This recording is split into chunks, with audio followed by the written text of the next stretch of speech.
So I've been having some chocolate cravings lately, so today we're making chocolate cake with chocolate frosting. Now, I'm not using any white sugar in this, so we're using something different, and I'm going to keep you in suspense for just a minute. And we're not using any white flour. We're going to actually use almond flour. This cake is delicious, it's gluten-free, and it's chocolatey and moist. So I'm Rockin' Robin, and I'm going to show you how to do it right after this. I like to start off with a chef joke. There'll be another one a little bit later in the video, so stay tuned, but here we go. All right, so why did the boy eat his homework? Because his teacher said it was a piece of cake.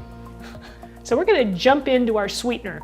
What I'm using is date paste to sweeten our cake. It has lots of vitamins and minerals, so it's really a great way to sweeten things up, get some fiber into your diet, along with some vitamins, and we're good to go. So what we do here is we take our dates. Now I bought these at Costco, they're pitted, and we're gonna place them into a pot, and we're gonna cover them with some water. And we're gonna place it on the stove and bring it to a boil. Simmer it for about 15, maybe 20 minutes, and then we'll let it cool. Then I'll drain the water out, but I'm gonna save the water, okay? Drain it out, and then we're gonna place our dates into a blender. Then we'll add back just enough of the water so that it will make a nice smooth paste. We wanna keep this nice and thick.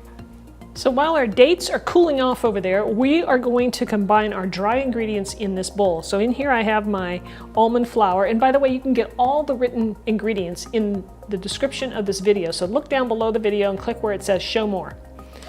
All right, so to that we're gonna add some cocoa powder.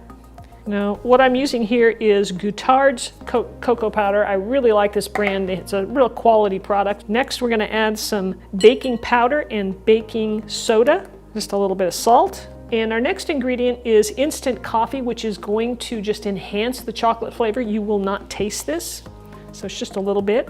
And then take your whisk and just combine everything. Now the almond flour that I'm using also is very fine. So you want to use a nice fine mixture. I got mine at Trader Joe's and it works really well in this recipe. So you want to work on breaking up those clumps. So we'll also have to get our dish ready. Now I'm using an 8x8 baking dish here, and it's, you know, probably a couple inches deep. You want to get some parchment paper. I cut off myself a nice big piece here, and we're going to have to trim it up. So I just kind of smash it into the plate to kind of get an idea. And I'm going to cut the corners here a little bit. So I just make a cut in.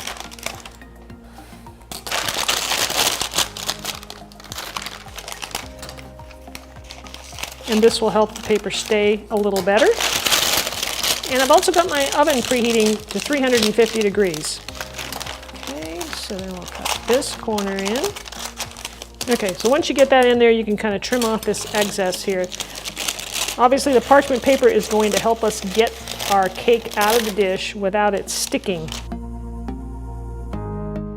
All right, to our dry mixture now, we're going to add 4 eggs. I'm using pasture-raised eggs.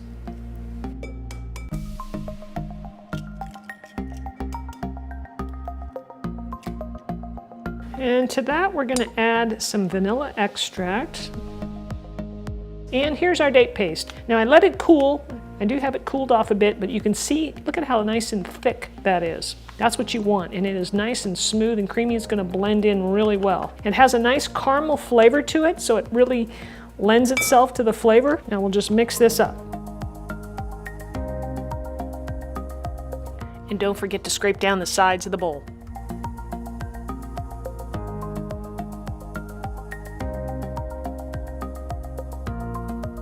And now we'll just pour this right into our prepared pan, and hopefully that parchment paper will stay where it's supposed to be.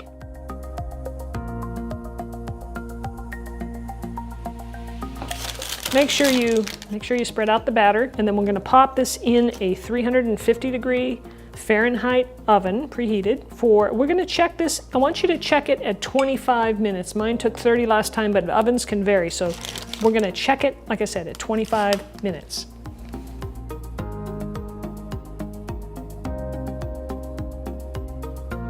All right, our cake's in the oven, so it must be that time. Time for chef joke number 2. Are you ready? All right, here we go.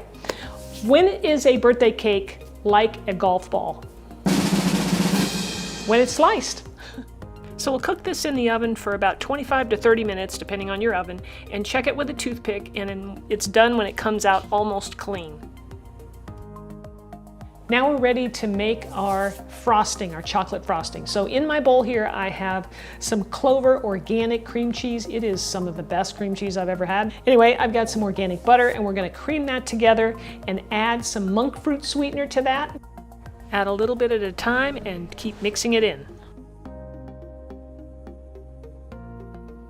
Then we'll add some date paste to that, blend that in along with some more cocoa powder from Guittard. Go ahead and blend that in. We'll add a splash of vanilla once that's mixed in, and a little touch of some more instant coffee. And then we're gonna add some more chocolate. I'm gonna be adding what I have here, some chopped up Scharfenberger chocolate that's bittersweet with a little bit of coconut oil, and we're gonna pop that in the microwave at 20-second increments, and we're gonna stir it between each time we cook it.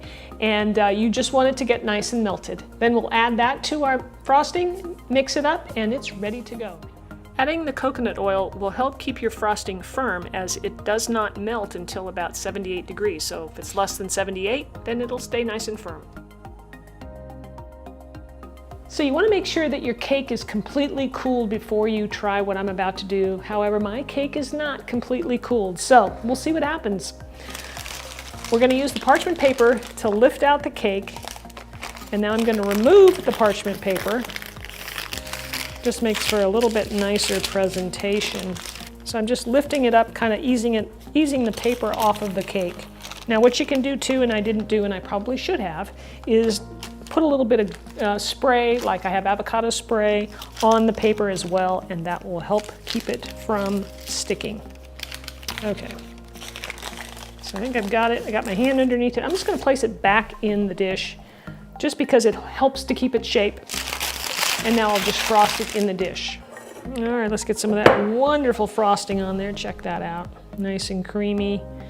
And like I said, we can stick this, I'm probably going to put this in the refrigerator for a few minutes because the cake is still warm and my frosting is going to get runny. So, but you can see this is plenty of frosting. If you want to make cupcakes, you can. You would just test them, with a toothpick. That's how you know when it's done. It comes out pretty clean, doesn't have to be perfect, but very close to it.